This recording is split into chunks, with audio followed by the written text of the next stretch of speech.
We were watching a true crime show one night when the detective said, "There's a lot of speculation in this case, but in our business, we don't work in speculations." Yes, that's my detective voice. But that just really hit me because so often I work in speculations. Hey there. Are you a Christian woman who's ready to strengthen your faith and stop the madness in your mind? The worry, doubt, anxiety. Do you want something more for your life but are not sure where to even begin? You've come to the right place. Hi, I'm Kristin Campbell. I'm excited that you're here as we journey together to discover mindset renewal and empowered faith for the Christian woman. I have been known to jump to conclusions. I make assumptions. I have even crafted a colorful scenario once or twice in my head. And, too many times I'll react according to all those speculations. When, come on, if you've watched enough true crime shows or lived enough true life, the scenarios that we originally create are rarely the whole truth. There's always a twist, a curveball, another side that reveals itself to those who take the time to dig deeper. My question is, are we working in speculation or are we seeking truth? Well, let's find out. It's so easy to base our decisions, our feelings, even our beliefs on assumptions. And it's unavoidable to some extent. No one is assumption-free.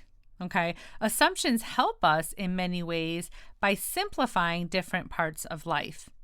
I assume that an oncoming car will stay on the other side of the double yellow when I'm driving. I assume the light will turn on when I flick the switch. Granted, I paid my bill this month. So there's not a lot of speculation here. I'm reacting on my assumptions. But it's when the assumptions are flawed or biased where we can get ourselves off track, especially when it comes to relationships. Relationships with ourselves, yep, that's a thing. Relationships with others, and our relationship with God. Let's start with us. Are you aware of the assumptions you have about yourself?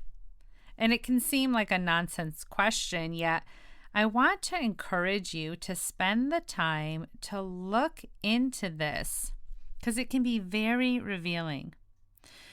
An example out of my life is I recently discovered that I operated under an assumption that I can't finish things.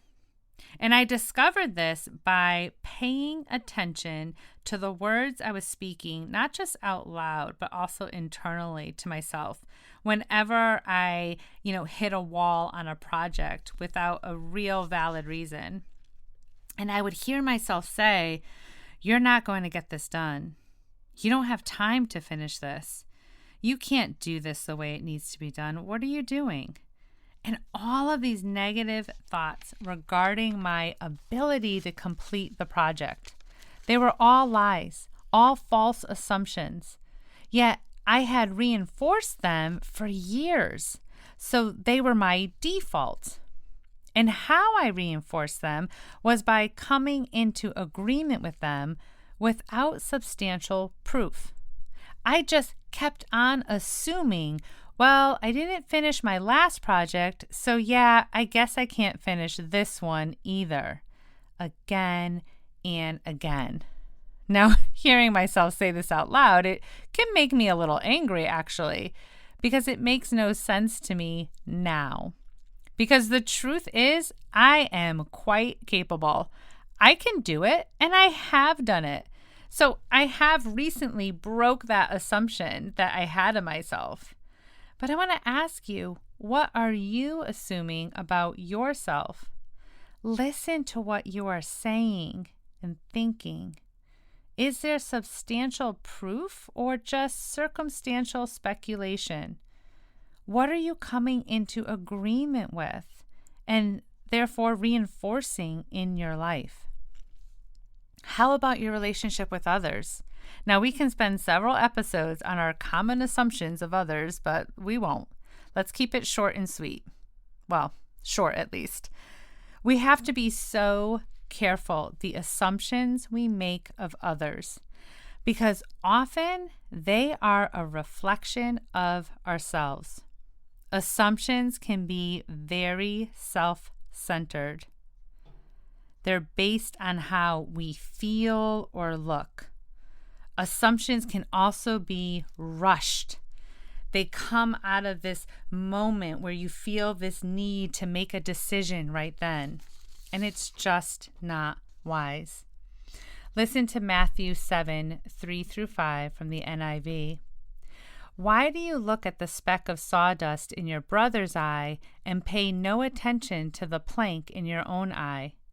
How can you say to your brother, let me take the speck out of your eye, when all the time there is a plank in your own eye? You hypocrite, first take the plank out of your own eye, and then you will see clearly to remove the speck from your brother's eye.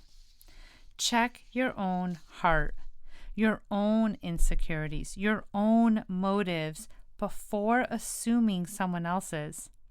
Spend time in honest reflection of yourself, and then go ask the other person for clarification, especially if their behavior is inconsistent with who you know them to be.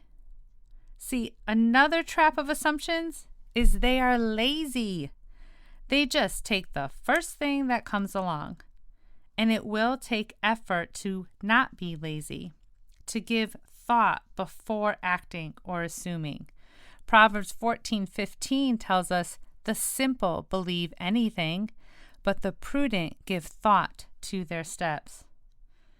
Imagine how much richer our relationships would be if we followed the advice of Philippians 2:3, which says, do nothing from selfishness or empty conceit, but with humility consider one another as more important than yourselves. Consider one another. Take the time to dig deeper. Is this person's behavior right now consistent with who I know them to be? What is it exactly that I need clarification on? What is this assumption revealing about me, my character? What evidence do I have to support my speculation? These are all important questions that you want to ask yourself. Now, lastly, we need to be very aware and very careful regarding our assumptions about God. I know I have taken the bait more times than I care to admit, to assume God has forgotten me or left me, or he must not be aware of what's happening in my life. Does this sound familiar? We've all been there, and it's a slippery slope. God's character remains the same despite our circumstances. His character is infallible. It's the only thing that will for sure stand up in court as irrefutable. If you don't know who God is, your assumptions will get you in trouble. God tells us all throughout the Bible that he will never leave us or forsake us, Old Testament to New. God tells us he cares for us in 1 Peter 5. God tells us he knows the good plans he has for us in Jeremiah 29, that he's faithful to complete the good work he began in us in Philippians 1. God tells us he is not angry with us in Isaiah 54. God tells us he sees us and is attentive to our cry in Psalm 34. We must get in the Word and correct our assumptions about who God is. It's the only way to align our lives correctly. Get out of the business of speculation and into truth. Case closed. Thank you for listening to today's podcast. I hope you walked away a little stronger in your faith and freer in your mind. You are so loved. If you like this episode, share it with a friend, leave your ratings and reviews, and engage with me on social media. I'd love to hear from you.